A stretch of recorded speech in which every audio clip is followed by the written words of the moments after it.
कथा प्रारंभ होत है, सुनो वीर हनुमान। राम लखन और जानकी करत सदा कल्याण।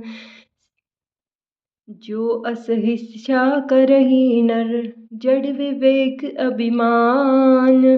परहि कलप भरि नरक महु, जीव की ईस समान। यदि मूर्ख मनुष्य ज्ञान के अभिमान से इस प्रकार होड़ करते हैं कि वे कल्प भर के लिए नरक में पड़ते हैं, भला कहीं जीव भी ईश्वर के समान सर्वथा स्वतंत्र हो सकता है। सुरसरि जल कृत बारुनि जाना, कबहु न संत करहि तेहि पाना। सुरसरि मिले सो पावन जैसे, इस अनिसही अंतरु तैसे। गंगा जल से भी बनाई हुई मदिरा को जानकर संत लोग कभी भी उसका पान नहीं करते। गंगा जी में मिल जाने पर जैसे पवित्र हो जाती है, ईश्वर और जीव में भी वैसा ही भेद है। शंभु सहज समरथ भगवाना, एहि विवाह सब विधि कल्याणा। दुराराध्य पे अहि महेशु, आशुतोष पुनि किए कलेसु।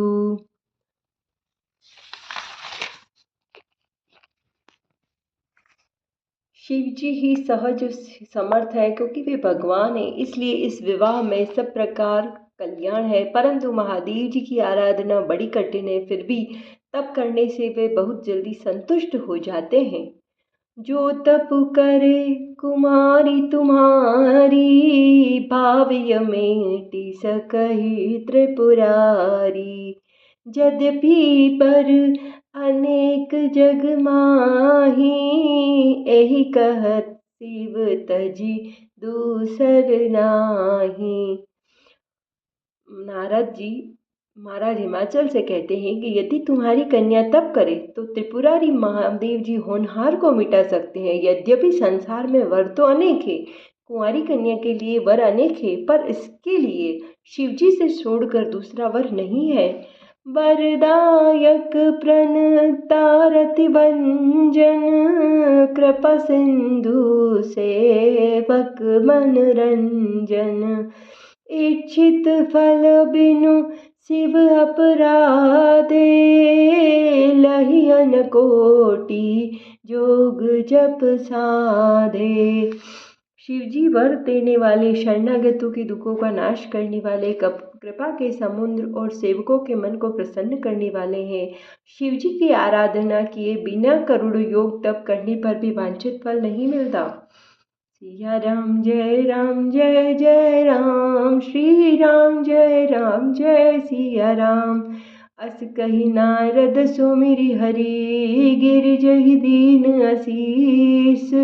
होहि क्या कल्याण अब संशय तजहु गिरीश। ऐसा कहकर भगवान का स्मरण करके नारद जी ने पार्वती जी को आशीर्वाद दिया और कहा कि हे पर्वतराज, हे हिमाचल, तुम संदेह का त्याग करो, अब तो कल्याण ही होगा। कैयस ब्रह्म भवन मुनि गयऊ, आगिल चरित सुनहु जस भयऊ। पति एकांत पाई कह में नाथन में समझे मुनि बैना। यूँ कहकर नारद मुनि ब्रह्मलोक को चले गए। अब आगे जो चरित हुआ उसे सुनो। पति को एकांत में पाकर मीना ने कहा, हे नाथ, मैंने मुनि के वचनों को अर्थ नहीं समझा। जो गरु कुल हो ही अनुपा, करिय विवाह सुता अनुरूपा। नत कन्या वरु रहु कुंवारी, कंत उमा मम प्राण प्यारी। माता मैना पूछती है हिमाचल जी से कि नाथ, मुझे मुनीश्वर के वचनों का अर्थ समझ नहीं आया, तो नारद कहते हैं कि जो हमारी कन्या के अनुकूल घर वर और उत्तम कुल हो तो विवाह कीजिए, नहीं तो लड़की चाहे कुंवारी ही रहे। मैं अयोग्य वर के साथ उसका विवाह नहीं करना चाहती, क्योंकि है स्वामी, पार्वती तो मुझे प्राणों से प्यारी है। जो न मिलहि बरु गिरिजहि जोगु, गिरि जड़ सहज कहि सब लोगु। सोई विचारी पति करहु विवाहु, जहि न बहोरी होई उरदाहु। यदि पार्वती के योग्य वर न मिला तो सब लोग कहेंगे कि पर्वत स्वभाव से ही मूर्ख होते हैं, जड़ होते हैं। हे स्वामी, इस बात को विचार करके ही विवाह करिएगा, जिसमें पीछे हृदय में संताप न रहे। अस कही परी चरण धरि सीसा, बोले सहित स्नेह गिरीसा। बरु पावक प्रगटे शशि माही, नारद वचनु अन्यथा नाही। इस प्रकार कहकर मीनापति के चरणों पर मस्तक रखकर गिर पड़ी। तब हिमाचल जी ने प्रेम से कहा, चाहे चंद्रमा में अग्नि प्रकट हो जाए, पर नारद जी के वचन कभी झूठे नहीं हो सकते। सिया राम जय जय राम, श्री राम जय सिया राम। प्रिया सोचु परिहरहु सबु, सुमिरहु श्री भगवान। पार्वती निर्मयहु जेहि, सोई करहि कल्याण। हे प्रिय, यह सब सोचकर भगवान का स्मरण करो, जिन्होंने पार्वती को रचा है वे ही कल्याण भी करेंगे। अब जो तुम ही सूता परने हूँ, तो मैं अस जाई सिखावनु देहु। कर सो तपु जेहि मिलहि महेशु, आन उपायन मिटहु कलेशु। अब यदि तुम्हें कन्या पर प्रेम है तो जाकर उसे यह शिक्षा दो कि वह ऐसा तप करे कि जिससे शिवजी मिल जाएं। दूसरे उपाय से तो ये जो हमारे मन में क्लेश उत्पन्न हुआ है वो कभी नहीं मिटेगा। नारद वचन सगर्भ सहेतु, सुंदर सब गुण निधि वृष केतु। अस विचारी तुम तजहु आशंका, सबहि भांति शंकरु अलकलंका। नारद जी के रहस्य से भरे वचन सुन युक्त और सकारण है। बिना कारण के नारद जी ने कुछ नहीं कहा है। शिव जी समस्त सुंदर गुणों के भंडार हैं। यह विचार मिथ्या, तुम इस विचार को छोड़ दो, संदेह को छोड़ दो। शिव जी सभी तरह से निष्कलंक है। सुनि पति वचन हर्षि मन माही, गई तुरत उठी गिरजा पाही। उमहि विलोकी नयन भर बारी, सहित स्नेह गोद बैठारी। पति के वचन सुन मन में प्रसन्न होकर माता मैना तुरंत पार्वती जी के पास गई और पार्वती जी को देखकर उनकी आंखों में आंसुओं की धार बह गई। उन्होंने स्नेह से माता पार्वती को अपने गोद में बिठा लिया। बार ही बार लेती उरलाई, गद गद कंठन कछु कही जाई।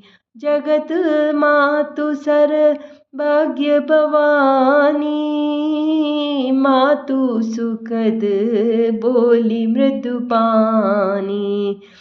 फिर बार बार माता मैना पार्वती को हृदय से लगाने लगी। प्रेम से मैना का गला भराया, कुछ कहा नहीं जाता। जगत जननी भवानी तो सर्वज्ञ ठहरी। माता के मन की दशा को जानकर वे माता को सुख देने वाली कोमल वाणी से कहती है, सुनहि माथु में दीख, अस सपन सुनावहु तोहि। सुंदर गोर सुबे प्रवर, अस उपदेसहु मोहि। पार्वती जी माता से कहती है कि माँ सुन, मैं तुझे सुनाती हूँ। मैंने ऐसा स्वप्न देखा है कि मुझे एक सुंदर गोर वर्ण श्रेष्ठ ब्राह्मण ने ऐसा उपदेश दिया है। करहि जाई तपु शैल कुमारी, नारद का सो सत्य विचारी। मातु पिता ही पुनि यह मत भावा, तप सुख प्रद दुख दोष न सावा। माता पार्वती कहती है कि मुझे ऐसा स्वप्न आया है कि जो नारद जी ने कहा है उसे सत्य समझकर तू जाकर तप कर, फिर यह बात तेरे माता पिता को भी अच्छी लगी है। तप सुख देने वाला है और दुख दोष का नाश करने वाला है। तप बल रचई प्रपंच विधाता, तप बल विष्णु सकल जग जात्राता। तप बल शंभु करहि संघारा, तप बल से शुधरहि महिभारा। तप के बल से ही ब्रह्मा जी संसार को रचते हैं और तप के बल से ही विष्णु जी सारे जगत का पालन करते हैं। तप के बल से ही शंभु जगत का संहार करते हैं और तप के बल से ही शेष भगवान पृथ्वी का भार ग्रहण करते हैं। तप आधार सब सृष्टि भवानी, करहि ताई तप अस जिय जानी। सुनत वचन बिस्म समित महतारी, सपन सहा सुनायहूँ गिरहि हंकारी। हे भवानी, सारी सृष्टि तप के ही आधार पर है, ऐसा जी में जानकर तू तप कर। यह बात सुनकर माता को बड़ा आश्चर्य हुआ और उसने हिमवाल को बुलाकर यह स्वप्न सुनाया। मातु पिता ही बहुविधि समुझाई, चली उमा तप हित हर्षाई। प्रिय परिवार पिता अरु माता, भय विकल मुख आवन बाता। माता पिता बहुत तरह से समझाकर बड़े हर्ष के साथ माता पार्वती तप करने चली गई। प्यारे कुटुंबी पिता माता सब व्याकुल हो गए, किसी के मुंह से कोई शब्द नहीं निकल पा रहे। सिया राम जय जय राम, श्री राम जय सिया राम। वेद सिरा मुनि आए, तब सब ही कहा समझाई। पार्वती महिमा सुनत रहे, प्रबोध ही पाई। तब वेद शिरा मुनि ने आकर सबको समझाकर कहा, पार्वती जी की महिमा सुनकर सबको का समाधान हो गया। उर्धरी उमा प्राणपति चरना, जाई विपिन लागी तप करना। अति सुकुमारन तनु तप जोगु, पति पद सुमिरित जेउ सब भोग। प्राणपति शिवजी के चरणों में को हृदय में धारण करके पार्वती जी वन में जाकर तप करने लगी। पार्वती जी अत्यंत सुकुमार शरीर के तप के योग्य नहीं था, तो भी पति के चरणों का स्मरण करके उन्होंने सब भोगों को त्याग दिया। नित नव चरण उपज अनुरागा, बिसरी देह तब ही मनु लागा। संबत सहस मूल फल खाए, सागु खाए सत बरस गवाए। स्वामी के चरणों में नित्य अनुराग उत्पन्न होने लगा। तप में ऐसा मन लगा कि शरीर की सारी सुध बिसर गई। 1000 वर्ष तक उन माता पार्वती ने मूल और फल खाए, फिर 100 वर्षों तक खाली साग खाकर बिताए।